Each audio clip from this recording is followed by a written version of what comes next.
early 2026, China operates the world's most extensive high-speed rail (HSR) network, a massive infrastructure feat that has fundamentally reshaped travel across the country. Current scale and reach: 2026. The network has reached several major milestones as of early 2026. Total length: the operational HSR mileage has surpassed 50,000 kilometers, approx 31,000 miles. This accounts for roughly two-thirds of the total high-speed track in service globally. Provincial coverage: high-speed service now extends to 31 of China's 33 provincial-level divisions. Urban integration: almost all Chinese cities with a population of over 500,000 are now connected to the high-speed grid, the 8 vertical and 8 horizontal grid. The network is organized around a primary grid known as the 8 vertical and 8 horizontal corridors.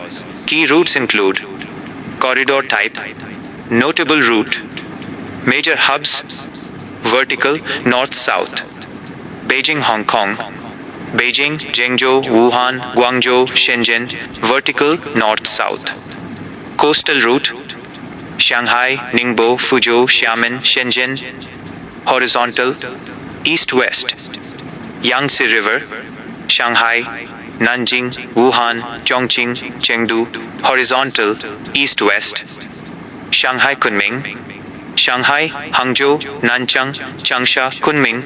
Operational speeds and technology: standard speeds. Most G-series trains, Fuxing and Hexi, operate at commercial speeds of 300 to 350 km per hour.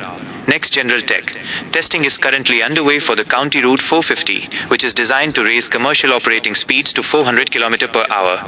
In recent trials, it has reached test speeds exceeding 450 km per hour. Smart systems.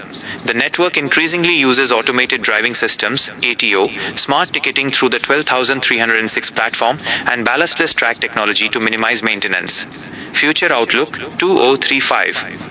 China's long-term railway network plan aims to expand the high-speed system to 70,000 kilometers by 2035. This plan includes connecting every prefecture-level city in the country, the potential introduction of a 600 km per hour maglev line specifically for the Beijing-Shanghai and Shanghai-Hangzhou corridors to bridge the gap between rail and air travel, developing high-speed cargo trains to compete with air freight for high-value logistics,